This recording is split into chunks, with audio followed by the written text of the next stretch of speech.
Okay. The rise and fall of Rhodes, making an imperial axis and a misplaced deity.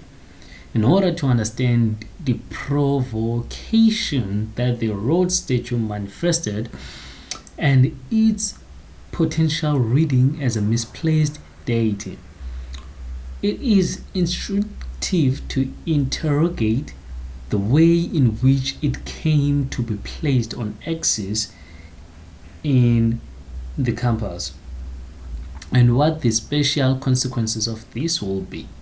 The statue's eventual resting place solidified an amplified axis emanating from the temple fronted Jameson Hall and articulated the ambitions for the precinct as a monument to Rhodes and British imperialism itself. An imperial axis with Rhodes as its deity. Discourse from the early years of the 20th century and subsequent studies show that what might be called imperial classicism was used extensively by Solomon's mentors Herbert Becker and Edwin Lutyens as a knowing re-embodiment of the architecture of the Roman Empire as a claiming of its glory and mission. As I'll show below, the historical recounting reveals how the seated Rhodes statue became what I identify as a misplaced deity, inappropriately placed on a sacrificial altar in front of what was effectively a temple to Rhodes' ambitions for the British Empire. The location of the pedestal with Rhodes on it was not part of Solomon's original design, although in what is clearly a reworking of Lutyens' Viceroy Palace in New Delhi. An early rendering shows a monumental statue in front of Jameson Hall. In their revision to the campus plan, C.P. Walgate and Hawk McKinney incorporated a real sacrificial altar, a memorial to those killed in the First World War, which the final resting place of the seated Rhodes statue contradicted and usurped. Indeed, the seated Rhodes statue can be read in what follows as the fulfillment of the axial thrust of an all-conquering imperialism emanating from Jameson Hall, named to honor Cecil Rhodes, general right-hand man, and the 10th Prime Minister of the Cape Colony, Leander Starr Jameson, who had led the failed takeover of the South African Republic as part of the British drive for control of Africa. Although the technique of compromise and arbitrary input that forms an architectural project is of interest in and of itself, here the archive reveals a sequence of convoluted events that should bring some caution to a too hasty reading of the monumental set piece as a single totalizing vision by Solomon or subsequent architects. Moreover, it should be noted that the process of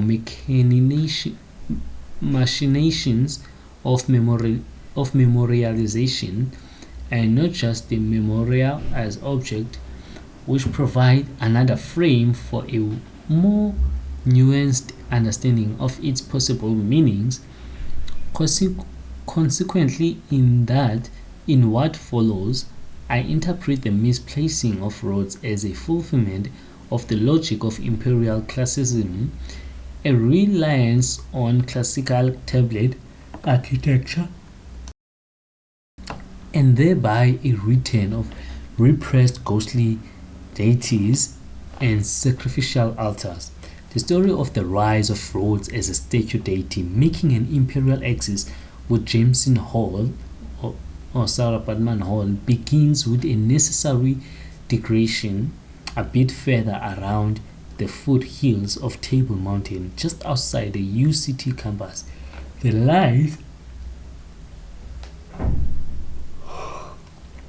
lies Rhodes Memorial, a Fox Greek temple completed in 1912 and designed by Herbert Becker as a paean to Rhodes. The idea of a temple architecture on Devil's Peak had been set by Rhodes himself a few years earlier as a model for Herbert Becker to work with in designing a lion enclosure on Rhodes' estate. A colonnaded peristyle meant to be modeled on the temple at Paestum, south of Naples.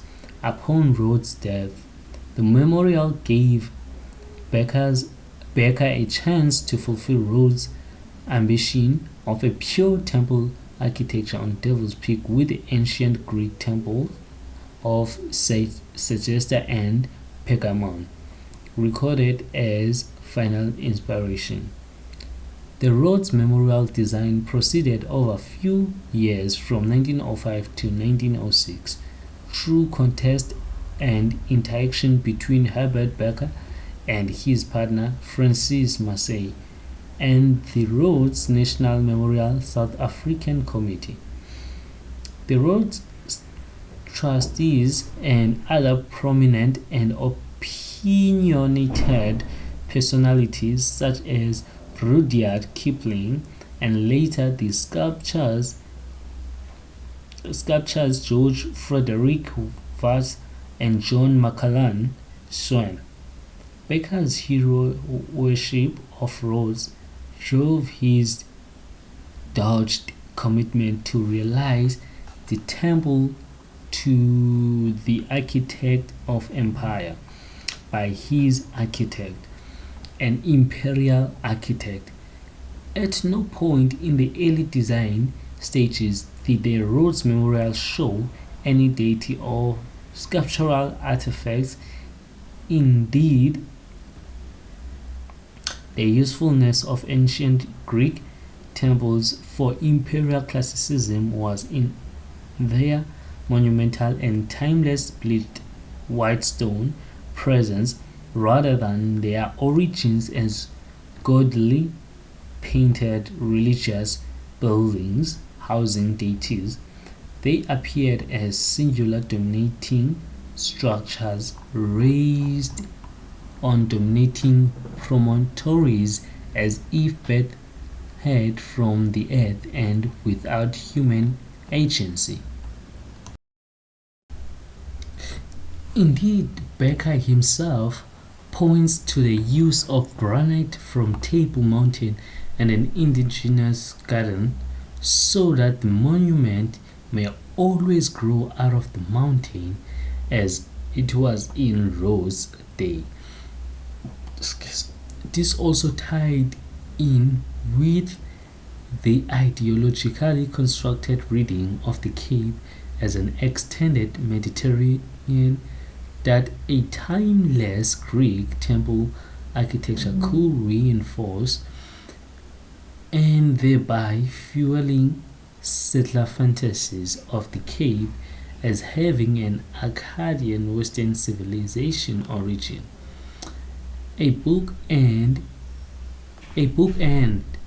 north and south, squeezing Africa into shape in between. In Becker's vision, in service of settler ideology and his zealous belief in imperialism, a temple architecture will make a timeless claim to the Cape as the landscape of Western civilization. A classical temple, it seemed with more than surface. Despite the ambition for an emptied temple architecture, West's statue physical energy was unexpectedly gifted by Watts to the memorial as an embodiment of the spirit of Rhodes. Although it was originally inspired by Genghis Khan, Timon the Tartar, Attila, and Muhammad. Watts' statue perplexed Becker and Marseille as to its best location on axis in relation to the memorial itself, and there was a fair amount of literal toing and froing as to where on axis the equestrian group should be located. The same ambivalence and reticence for any representational inhabitation of the memorial on the part of Becker and Marseille, as evidenced in their less than enthusiastic embracing of the Watts statue, played out with the idea of another statue for the memorial. Lord Curzon, on visiting the almost completed memorial in 1909, insisted that a statue of Rhodes also be installed as people who go to see the Rhodes Memorial will say, "Where is Rhodes?" Those who mount the temple, or emphasis was added, steps will expect the steps to lead somewhere or to something. Curzon was distinctly opposed to the installation of a bust of Rhodes as a culmination of this axis as being of the incorrect scale for the memorial, and also more presciently given the removal and mutilation of Rhodes. That was on 18 September 2015.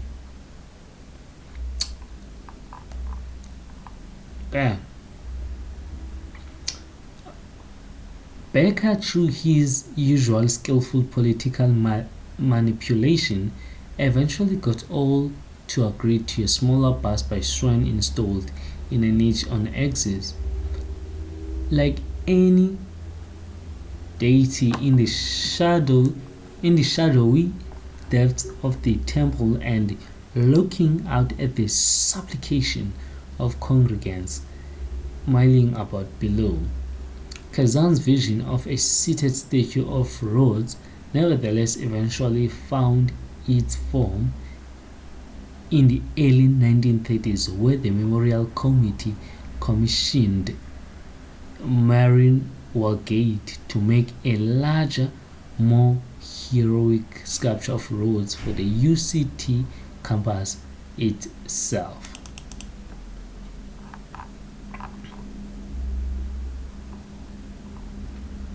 Okay, let's end it.